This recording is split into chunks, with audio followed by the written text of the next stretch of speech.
Today we do some questions of set theory. The first question is, let A and B be two sets using properties of sets. Using properties of sets, prove that first A intersection B complement is equal to phi, implies A is a subset of B. Second, we want to prove A complement union B is equal to universal set if then A is a subset of B. We want to prove A, if this is phi, then we want to prove that A is subset of. Similarly, this is given, implies this we want to prove A is a subset of B. Now proof of first. We have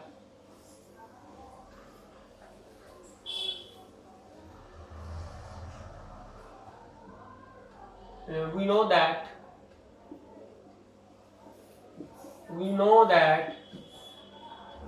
A intersection with the universal set, A की universal set से intersection कितनी आएगी? This is the universal set, this is A. तो common दोनों में क्या है? पूरा ए कॉमन है. Therefore A intersection universal set is A. Now A is equal to A intersection universal set. A intersection universal set को हम ऐसे भी लिख सकते हैं, B यूनियन B कॉम्प्लीमेंट. कोई भी सेट ले लो, चाहे A ही ले लो, A और A कॉम्प्लीमेंट, इसकी यूनियन किसके बराबर आएगी? यूनिवर्सल सेट के बराबर. इस तरह B कोई भी हमने ले लिया सेट, तो उसकी B यूनियन B कॉम्प्लीमेंट भी यूनिवर्सल सेट के बराबर आएगी. अब यहाँ पे डिस्ट्रीब्यूटिव लॉ लगा देंगे. A intersection B union A intersection B complement. This is by distributive law. Distributive law. तो A इंटरसेक्शन B कॉम्प्लीमेंट हमें दिया हुआ है फाई. इसका मतलब इसकी वैल्यू हमने फाई ले लेनी है. This is union empty set. ठीक है. तो किसी भी सेट की यूनियन करेंगे एम्प्टी सेट के साथ, तो वो वही सेट आएगा. क्योंकि दोनों के इकट्ठे एलिमेंट लिख देने हैं. ए के तो लिखे जाएंगे, इसमें तो कोई एलिमेंट ही नहीं है. A union phi is A. So इसकी यूनियन फाई के साथ आएगी A इंटरसेक्शन B. तो हमने क्या प्रूव कर दिया? A किसके बराबर है? A इंटरसेक्शन B के बराबर. अगर ये है हमारा यूनिवर्सल सेट, ये है हमारा A, अब दोनों की ये है हमारा B. अगर A और B की इंटरसेक्शन A आ रही है, तो ये है कॉमन हो गए ना एलिमेंट. A और इंटरसेक्शन A B में इंटरसेक्शन है, ये वाला पार्ट. तो अगर ये A आ रही है, इसका मतलब A is a subset of B. This implies A is a subset of B. यही हमने प्रूव करना था. ये वाला रिजल्ट हमने यूज कर लिया, ये गिवन है और हमने ये प्रूव कर दिया. इसी तरह हमने दूसरा पार्ट प्रूव करना है.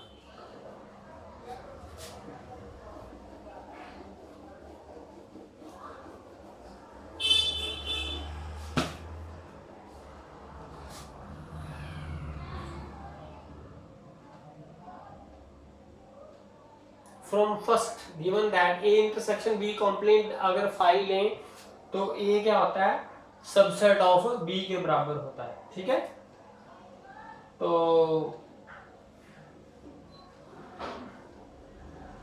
ए intersection B complement from first किसके बराबर है, फाइव के बराबर।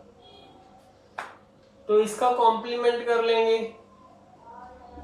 बोथ साइड कॉम्प्लीमेंट कर लो। फाइव का कॉम्प्लीमेंट क्या होता है, यूनिवर्सल सेट। तो यहां पर क्या लगा है, डी मॉर्गन्स लॉ लग जाएंगे। ए कॉम्प्लीमेंट फाइव कॉम्प्लीमेंट होता है यू के बराबर, ये डी मॉर्गन लॉ होते हैं। A complement union B complement, ये रिजल्ट हमें मालूम है। तो ये आएगा union B is equal to U. B complement का कॉम्प्लीमेंट आएगा बी ओनली, ठीक है। इसका कॉम्प्लीमेंट इसको चेंज कर देना और इसका कॉम्प्लीमेंट बी आ जाएगा।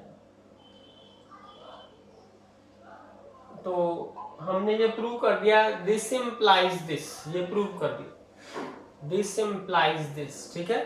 सो we have prove that A intersection B complement 5 if and only if A complement union B is equal to the universal set। तो दोनों ही आंसर ये जो हमने किए हैं, दोनों में यही आंसर आता है कि A क्या होना चाहिए, सबसेट ऑफ B होना चाहिए। तो ये होना चाहिए। इसका आंसर हमने इसको यूज करके इसको प्रूव कर दिया। तो इसके लिए तो आंसर ये आता है, अगर ये हम यूज कर रहे हैं तो इसका मतलब ए सबसेट ऑफ बी है। तो इसका मतलब है ए सबसेट ऑफ बी है। तो इस इंप्लाइज ए कॉम्प्लीमेंट, ये दोनों का result if and only if है, लेकिन इसका आंसर है ए सबसेट ऑफ बी। तो इसका आंसर भी आएगा, अगर ये हमने प्रूव कर दिया तो यहां से आ जाएगा ए सबसेट ऑफ बी, क्योंकि ये तभी आंसर आएगा अगर ये होगा, अगर ये होगा तो आंसर ये आ जाएगा। तो ये प्रूव हो गया A is a subset of B. Next example,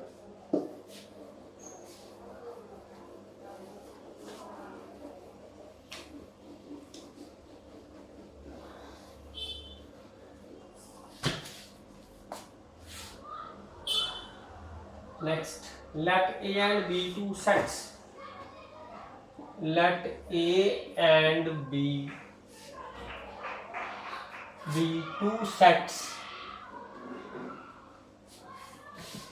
prove that A difference B union B is A if and only if B is a subset of A। तो ये हमने प्रूव करना है, इसको पहले लेना है तो ये प्रूव करना है, इफ एंड ओनली फिर इसको लेके ये प्रूव करेंगे, दोनों साइड से करना पड़ेगा। सो फर्स्ट ऑफ ऑल हमें इसको सपोज कर लेना है और ये प्रूव कर देना। Let A difference B union B is equal to A, और हमने प्रूव क्या करना है, B is a subset of A, ये हमने प्रूव करना है। ये हम पता चल ए डिफरेंस बी किसके बराबर होता है, ए इंटरसेक्शन बी कॉम्प्लीमेंट के बराबर। तो यहाँ पर वैल्यू पुट कर देंगे, A intersection B complement union B is equal to A के बराबर आ जाएगा, ठीक है। अब यहाँ पर वो एस लगा लेंगे, रिजल्ट इसका ए यूनियन बी, हम पहले प्रूव कर चुके हैं, ए यूनियन बी आ जाएगा, फिर इंटरसेक्शन लगेगी, बी कॉम्प्लीमेंट यूनियन बी आ जाएगा, ठीक है। ये ऐसे लिख सकते हैं। फिर उसके बाद ये हमने अभी किया था पिछले रिजल्ट में कि बी कॉम्प्लीमेंट यूनियन बी आ जाएगी यूनिवर्सल सेट। तो A union B intersection universal set is ए।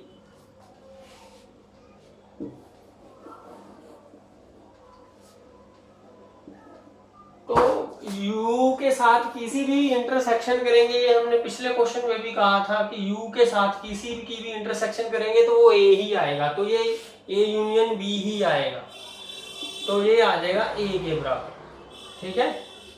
अगर A यूनियन B A के बराबर आ जाएगा,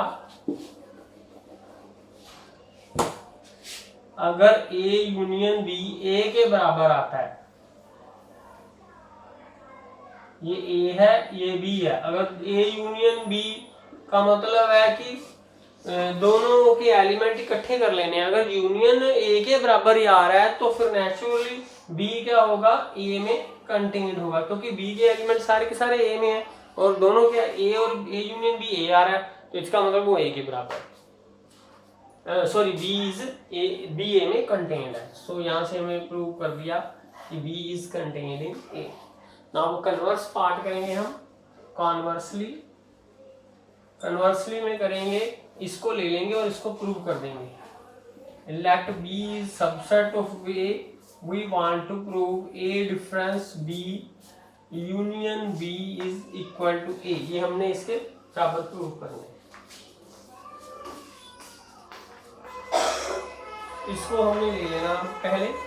लेट नाउ इसको प्रूव करना है, इसको यहां से स्टार्ट करेंगे। ए डिफरेंस बी यूनियन बी, तो ए डिफरेंस बी को हम क्या लिख सकते हैं, ए इंटरसेक्शन बी कॉम्प्लीमेंट। यहां पर लिखेंगे A intersection B complement union B, ये लिख सकते हैं। तो यहां पर फिर वही रिजल्ट रहेगा, ए इंटरसेक्शन, ऐसे लिख सकते हैं ए union B,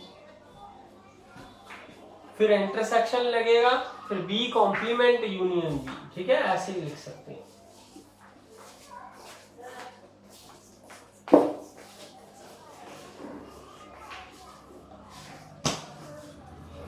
so A difference B union B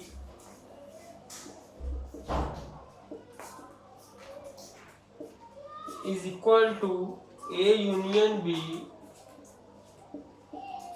intersection you.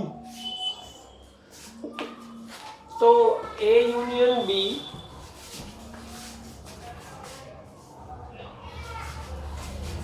इसको थोड़ा सा दोबारा लिखो।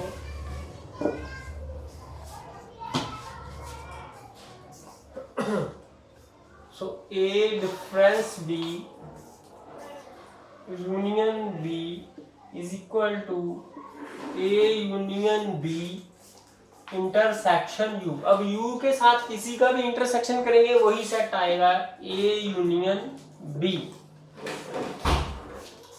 सॉरी, ये आएगा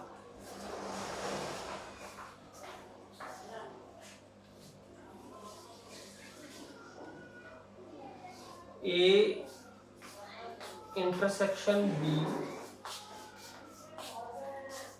ए यूनियन बी आ गया।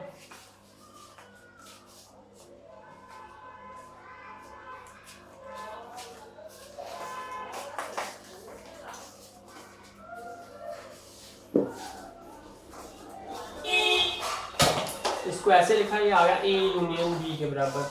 अब ए यूनियन बी जो है,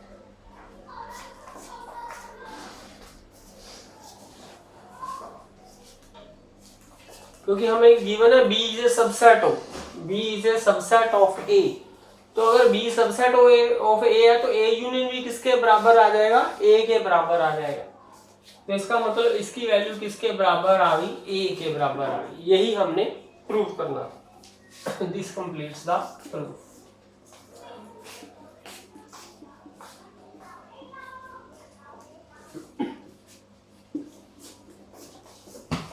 next question,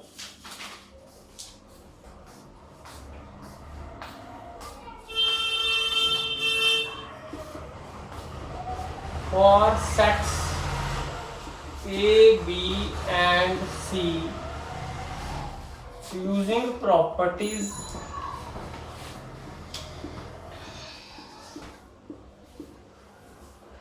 of sets, prove that A intersection B difference C is equal to A intersection B difference A intersection C.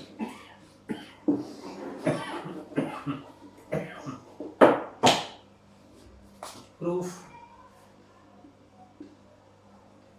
Let A intersection B difference C. This can be written as A difference B difference C को लिखा है, क्या लिखेंगे, ए difference B को लिखते हैं A intersection B complement, तो इसको क्या लिखेंगे, बी इंटरसेक्शन सी कॉम्प्लीमेंट। अब इसको लिखेंगे हम, इसकी एसोसिएटिविटी है तो इसको ऐसे लिख सकते हैं ए इंटरसेक्शन बी, ब्रैकेट्स जो है चेंज हो जाएंगी, इसको कहते हैं एसोसिएटिव लॉ।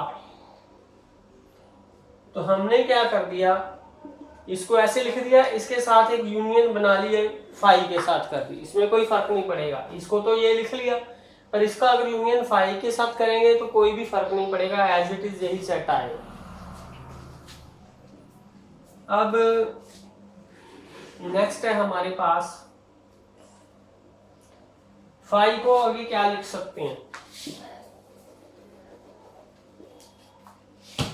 फाई को हम ऐसे लिख सकते हैं A intersection B intersection A complement, ये फाई के बराबर।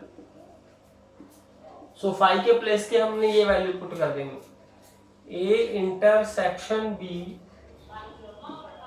इंटरसेक्शन ए कॉम्प्लीमेंट, उसके बाद ये वाली टर्म लिखनी, A intersection B intersection C complement.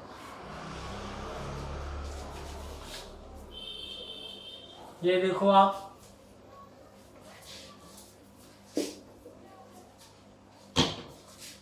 Venn diagram में ये हमारा ए है, ये बी है, तो ये देखो ये इंटरसेक्शन है, ये इंटरसेक्शन है, इसकी ए कॉम्प्लीमेंट क्या मतलब है कि ये वाले में ये इससे जो भी सेट बाहर है वो सारा ए कॉम्प्लीमेंट में है, तो एक्चुअली इंटरसेक्शन की कॉम्प्लीमेंट के साथ कुछ भी एलिमेंट कॉमन नहीं आएगा, ठीक है। ए कॉम्प्लीमेंट ये बाहर वाला पार्ट है ए से, तो इंटरसेक्शन से भी ए कॉम्प्लीमेंट बाहर वाला पार्ट है, तो इनकी इंटरसेक्शन फाई, कोई इनमें कॉमन एलिमेंट नहीं है, इसमें और इसमें, इस करके हमने फाई की जगह पे ये लिख दिया, तो ऐसे ये टर्म्स बन गई हमारी। अब हमने इसके बाद इसको ऐसे लिख सकते हैं ए इंटरसेक्शन बी, ये कॉमन पार्ट है ए इंटरसेक्शन बी, ठीक है, इसको हमने कॉमन लिख लिया, intersection A complement union B complement. जब इसको हम ओपन करेंगे तो ये ऊपर वाला पार्ट आएगा, जैसे इसको लिखेंगे दिस इंटरसेक्शन, ऐसे लिख दिया, फिर उसके बाद दिस इंटरसेक्शन, पहले हमने लिख लिया ए दिस इंटरसेक्शन ए कॉम्प्लीमेंट, ये लिख दिया, फिर उसके बाद हमने लिखना है दिस इंटरसेक्शन सी कॉम्प्लीमेंट, यहां पर सी कॉम्प्लीमेंट कर लो, ठीक है, दोबारा समझ लो, दिस ये कॉमन है, हमने कॉमन ले लिया, और ये इंटरसेक्शन है यहां पर रख ली, और ये आ गया अपने को A complement union B complement, तो हम ऐसे लिखेंगे ए इंटरसेक्शन दिस, ये लिख लिया, फिर लिख लिया हमने दिस इंटरसेक्शन सी कॉम्प्लीमेंट। यहां पर इसमें हमने यूनियन डालना था, यहां पर यूनियन आएगा ना, यहाँ अब देखो, क्योंकि ये फाई की प्लेस पे हमने ये लिखा है और यूनियन यहाँ पे आ गई, तो अब देखो ये कॉमन है, ये कॉमन लिख लिया, तो ये आ गया हमारा इंटरसेक्शन, ये कॉमन है, ये लिख लिया, और ये यूनियन वाला पार्ट है। अब दोबारा देखो, इसको इसके साथ करेंगे ये वाला पार्ट आएगा, फिर यूनियन बनेगी, इसको इंटरसेक्शन ये करेंगे तो ये वाली टर्म बन गई, ठीक है, ये वाला आंसर हो गया। अब इसके आगे क्या करना है हमने,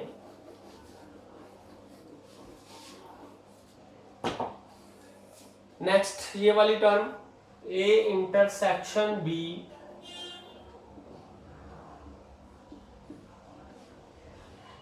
इंटरसेक्शन, ये वाला डी मॉर्गन लॉ आ जाएगा, A intersection C complement, union का इंटरसेक्शन बन गया और बाहर कॉम्प्लीमेंट चला गया। तो अब क्या करेंगे इसको, so this can be written as A intersection B, जैसे ये वाला पार्ट था, ए डिफरेंस बी क्या होता है, ए इंटरसेक्शन बी कॉम्प्लीमेंट। अब समझो ये ए है, ये इंटरसेक्शन ये कॉम्प्लीमेंट है, तो इन दोनों का डिफरेंस लिख देना। अब इन दोनों का क्या लिख देंगे, डिफरेंस लिख देंगे। यही हमने प्रूव करना था। This completes the proof. This implies, ये वाला पार्ट किसके बराबर आ गया, इसके बराबर आ गया। This implies A intersection B complement is equal to, sorry, A intersection B difference C is equal to A intersection B difference A intersection B difference A intersection C।